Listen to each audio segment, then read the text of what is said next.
One thing I have learned from Rachel's challenge is to be kind, polite, and sorry. I am sorry to all of you, everyone here, for all my rudeness and my overreactions. Okay? Now I would like to address this paper to the board. My question to the board is how many more times is this board going to allow these things to happen with the protection of the teachers' union? Remember, we own the school district. We allowed you a place of employment. Now we want answers to these issues. Doing nothing will end this school district and will be because of poor choices you have made. As I asked you to look over videos 2 and 3, which I have sent them all to you in an email today, that was taken on 8/19/23 at the board meeting. You, the board, broke the policy by letting, and Egan, you don't have one of these for a reason, by letting Egan sit on the board meeting at all times. Besides that is a conflict of interest because his wife is a teacher and he can relay everything back to her even if he does not say so. It is against the Board of Education's ethics, morals, and conflict of interest which overrides some of the First Amendment by not putting the student's interest first. You went by what your attorney said, not by the facts or the law in this matter. To my understanding, he does not know all his facts about the laws of this matter. Remember this, an attorney has an opinion. A judge decides the fact by law.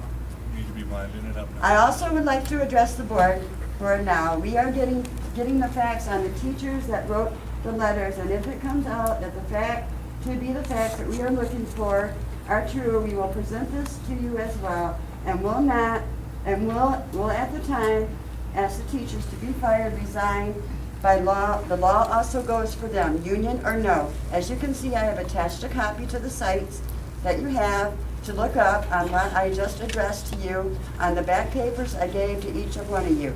Just some info for you as well, to look up the dates on the letters and when we all found out the day Erickson was arrested and when he did, I would also like to say, Dan, I would hate to see you lose your job. I have one more paper I am going to present to you at this time.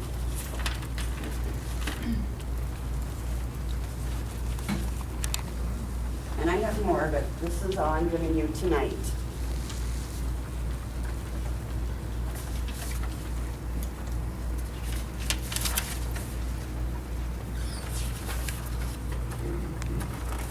Oh, I need one more for Mr. Good.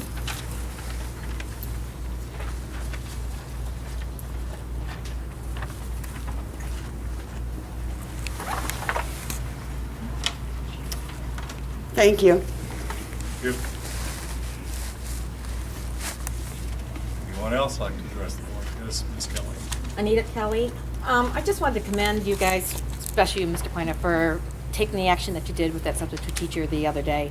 Of course, I didn't hear about it until, as rumors go, or through the social media, I heard all about it and stuff, but I think it was one of the fastest times I've ever seen somebody take action on a teacher, substitute or whatever, and do their job.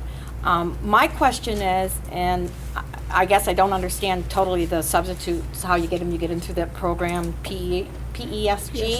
Is that how you say it, PESG? Is that all totally everything done online? It's no person-to-person interview?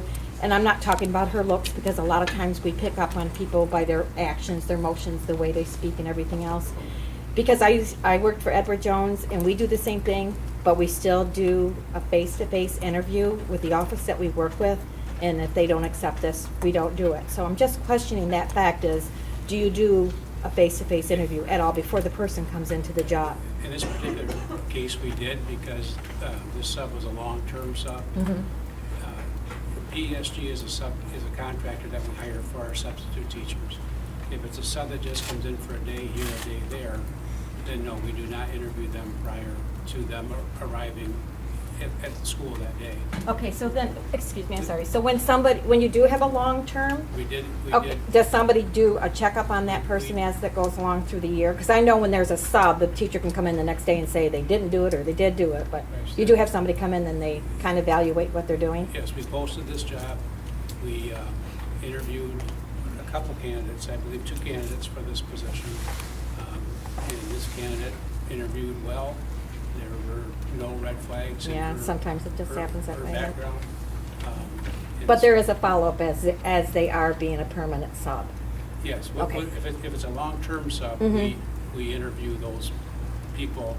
If it's a day-to-day sub, you know, a teacher's sick, Right. we don't. Right, the interview. teacher usually follows up on Right. that. But, okay, Right. that's all I wanted to Okay. know. Thanks. Anyone else? Yep. Yes, John?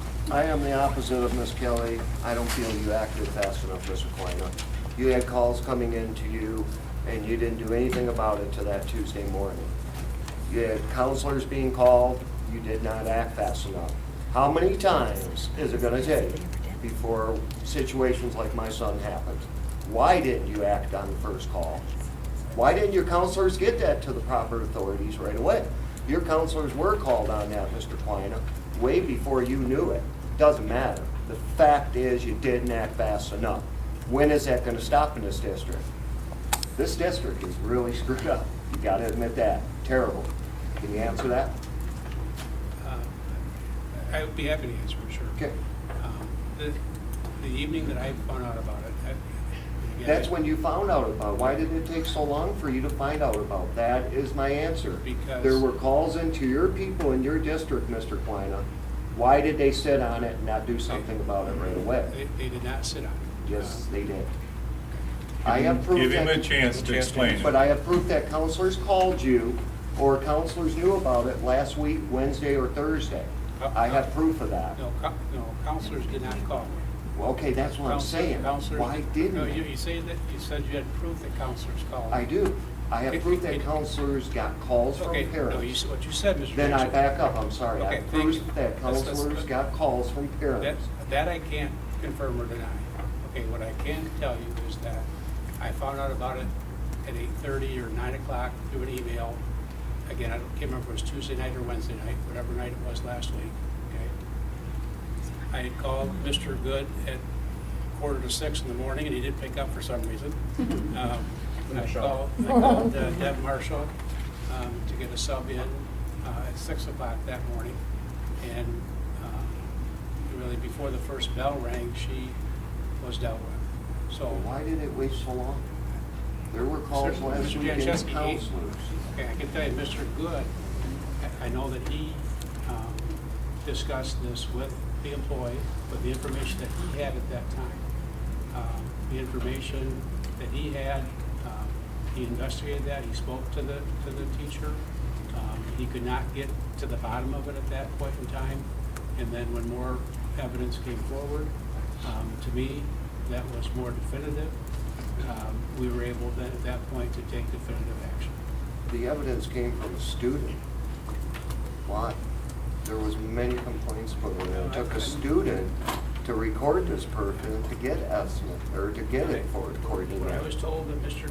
Good did investigate and talk with the teacher, but again, he could not at that point in time, get to the bottom of it. So, Should have. You should have went a lot further with it, just so this stuff don't happen again is what I'm saying. You know, so nobody else has to relive what's happened with our family, that's all. Was she in, how long did we have her on staff? 4 days? uh, 4 days in class? 6 weeks, 5 weeks. No, we had a Tuesday, Memorial Wednesday, Day Thursday, thing. Friday, then We had Monday. Labor Day, Tuesday, Yeah. Wednesday, Thursday, Friday, Monday. 4 days. 4 days. but I can tell you that Mr. Good did investigate it with the information that he had at that time. That's all he can do at that point. When more information came forward, then we, took the action that we did. I just felt he didn't investigate it hard enough. He should have went a lot further, especially with what's going on with my son being molested.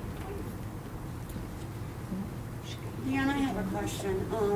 You're the superintendent, and when they do and start investigating this, aren't they supposed to let you know right away that they're investigating it? Even though if you didn't react, isn't he supposed to call you and say, hey, Dan, I'm investigating this, and I will keep in touch with you? If there's any evidence that something may need to happen in terms of disciplinary action, then I'm sure they would. Well, something did happen, so that's why I'm asking. It is like the counselors, the principal, because you're the head of them, supposed to get a hold of you and let you know what they're investigating so that you are aware of it, because you weren't aware until the night before. And it feels like to me, they didn't do their job by reporting to you. Well, they're not required to report that to me.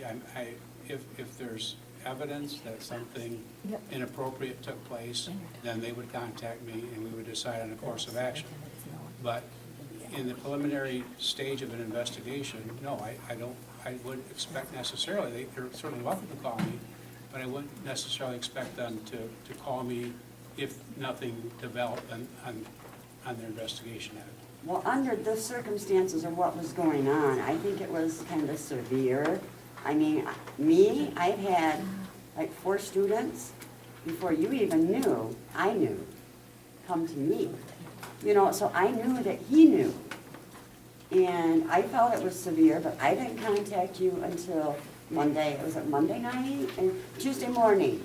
And you told me you handled it. No, we had Memorial Day. It was Tuesday I contacted you.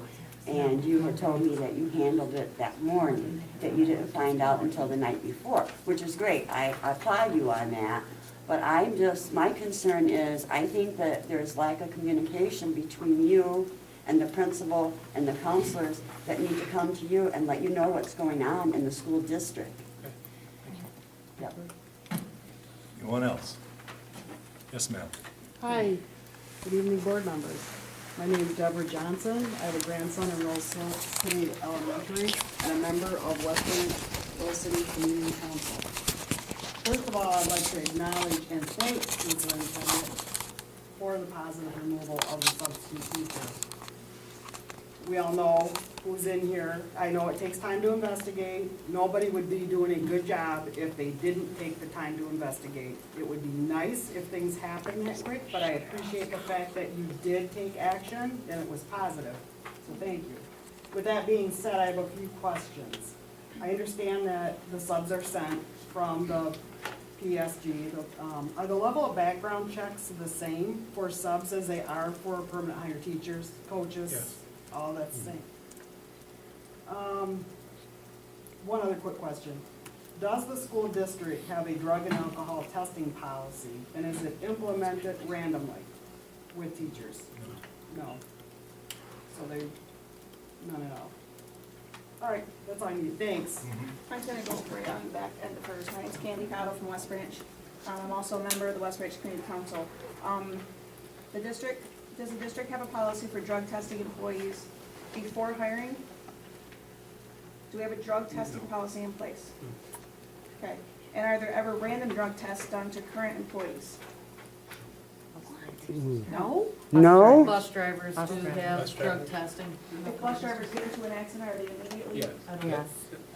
And there's a, Well, thank you to the bus drivers. Okay. Yeah, that's not right. Randomly, the bus drivers are? pre-employment and random, Okay, And pre-employment. especially if they get in an accident, right? and depending on the action, Yeah. the severity. My husband works for Charter, and if he needs a beer, he immediately has to leave and go do a urine test. It So, depends on the severity, yes. okay. So we wouldn't know what would happen if they tested positive. Do we have any drugs that are forbidden from being in the system of a teacher? I guess not if we don't have a policy, right? I would assume if it's an illegal drug. Okay. But there's no way to prove it if you don't have one. All right, that's all. And I just would like to say one quick thing in regards to what was just said. I think people need to remember that think about it if you were a teacher, just for a second. If you were a teacher and you heard a student say anything negative about what was going on, sub or not, you would want an investigation done. You would expect it done. and it's not going to happen overnight. Mr. Good is a brand-new principal here. He's got to be given a little bit of, what's the word? A little bit of credit, or to be able to prove himself that he can take care of his own school. He's not gonna run to the superintendent as soon as he has a problem. So I applaud you and the rest of the board for doing what was right. And you guys did it, in my opinion, quite quickly. I mean, you got to the bottom of it, and might not be the best thing to come into a district with. I'm sorry to deal with that, but you got your hands full here. So, thank you, and thank you. I have a question also. I'm sorry. Go ahead. Can I just Oh, I'm kind sorry. of whisper something there?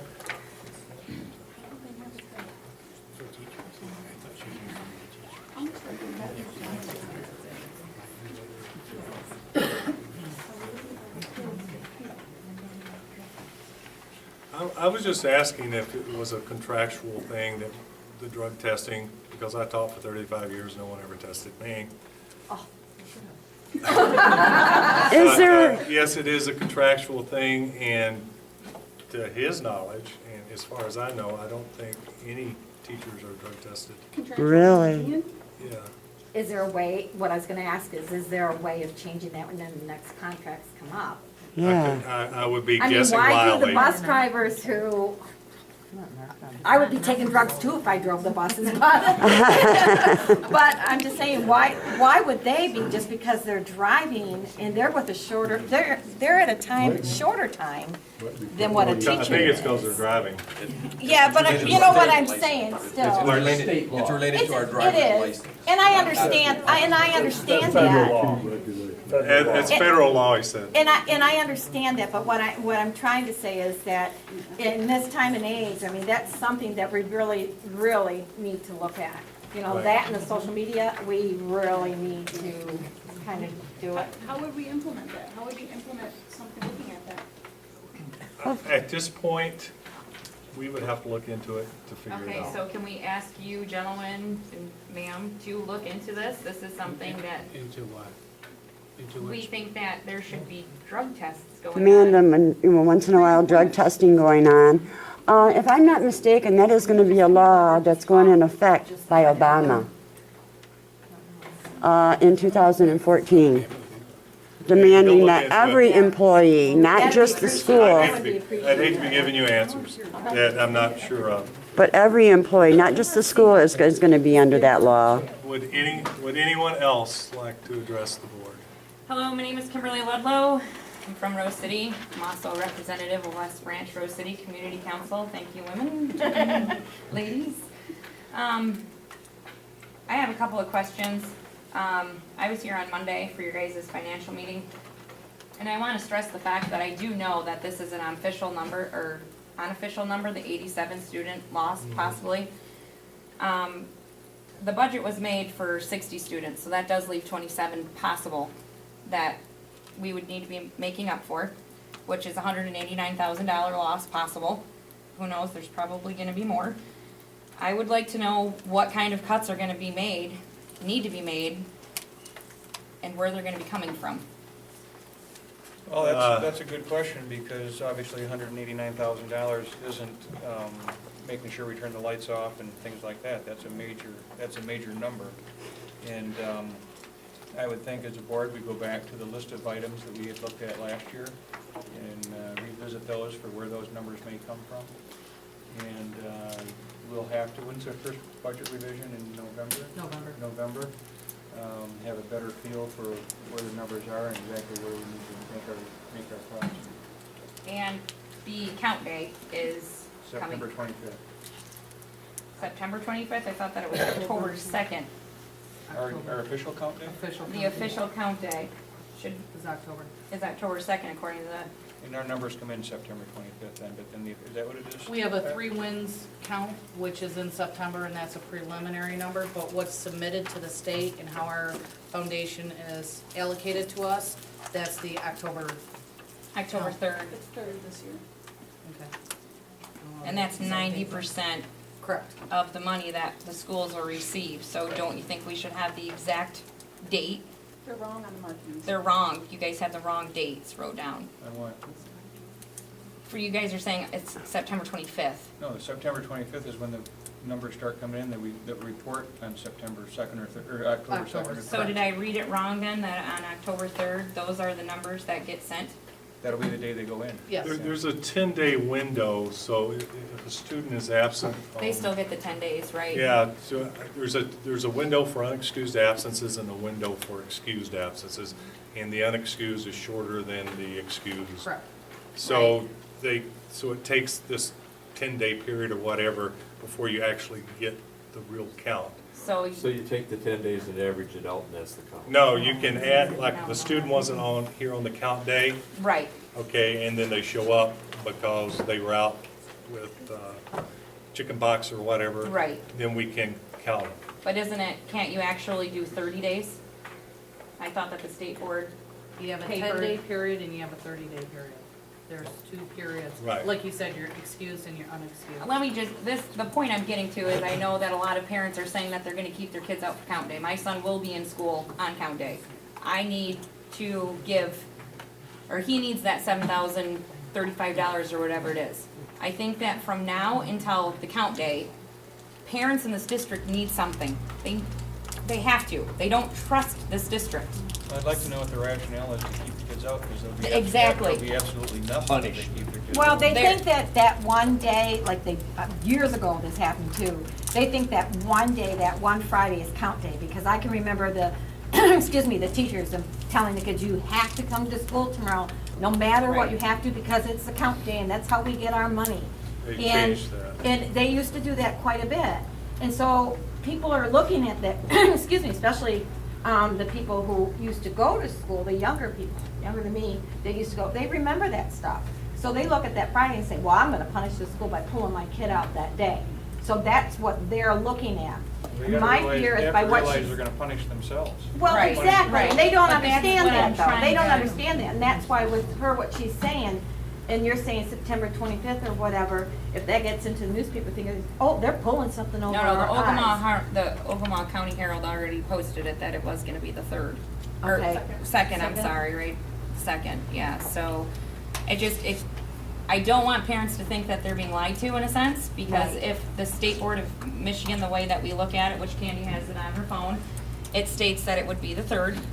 So I just want to make sure something is done, or something can go out and say, because right now parents think that they're being lied to, and then they're all getting angry, and even more angry, because of different days. So they're threatening to keep kids out of school. I want my child to have a school next year. I love my child's school. Something has to happen, something needs to be done. Maybe even one of your recordings from the recordings that you send up throughout the entire district just to verify. Explaining kind of what we did here, the 10 Yes. and 30. Because that's all that's gonna be the next thing, is it's gonna be, you guys are all lying about the count day being the 25th.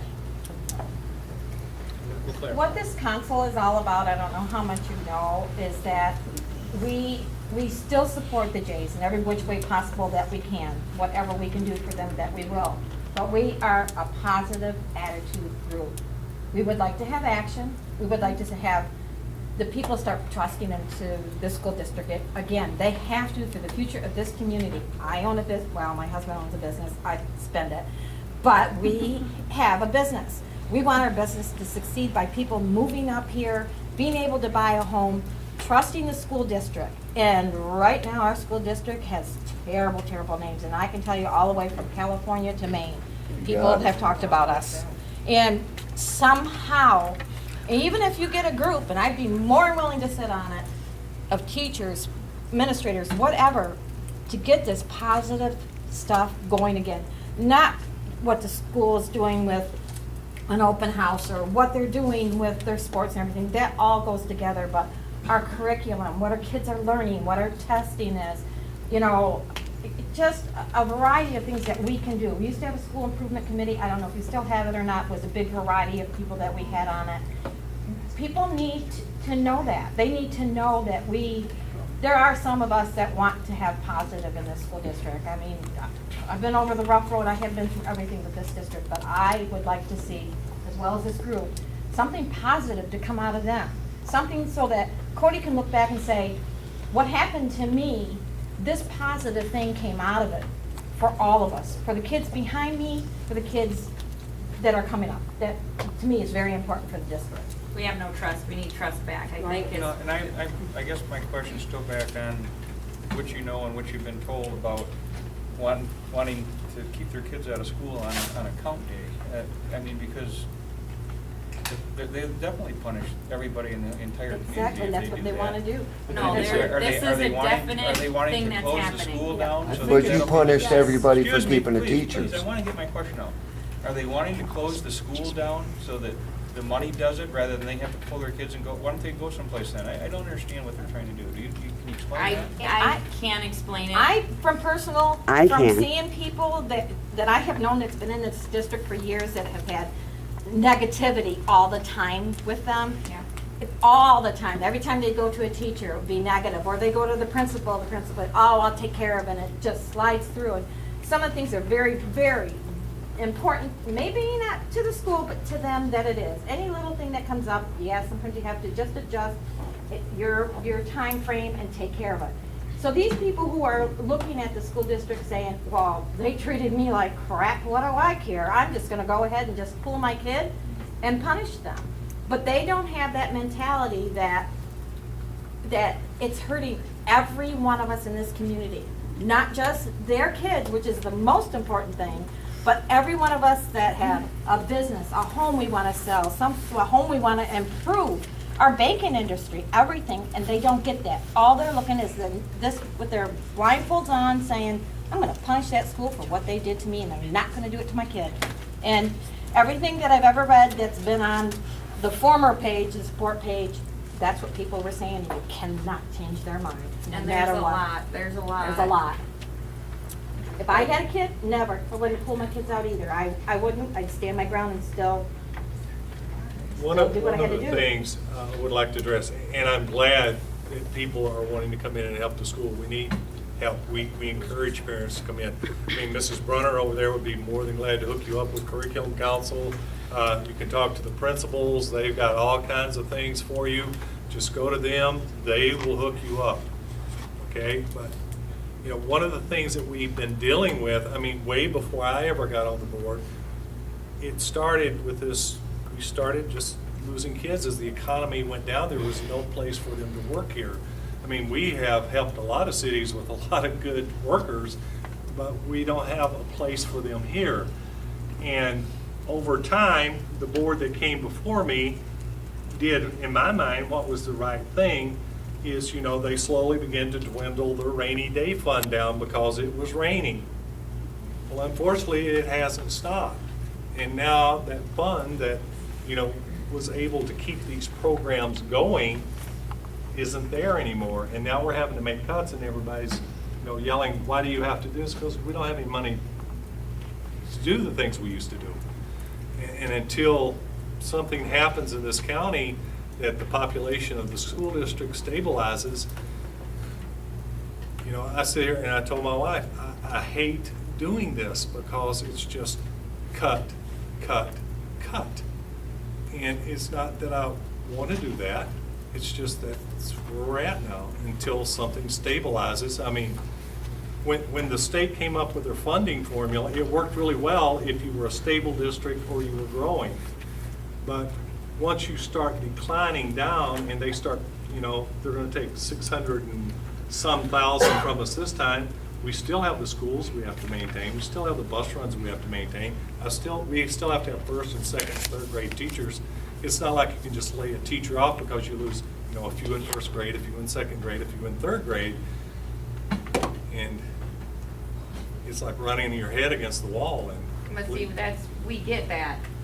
I get how important it We is do. for our schools to get this money, you know.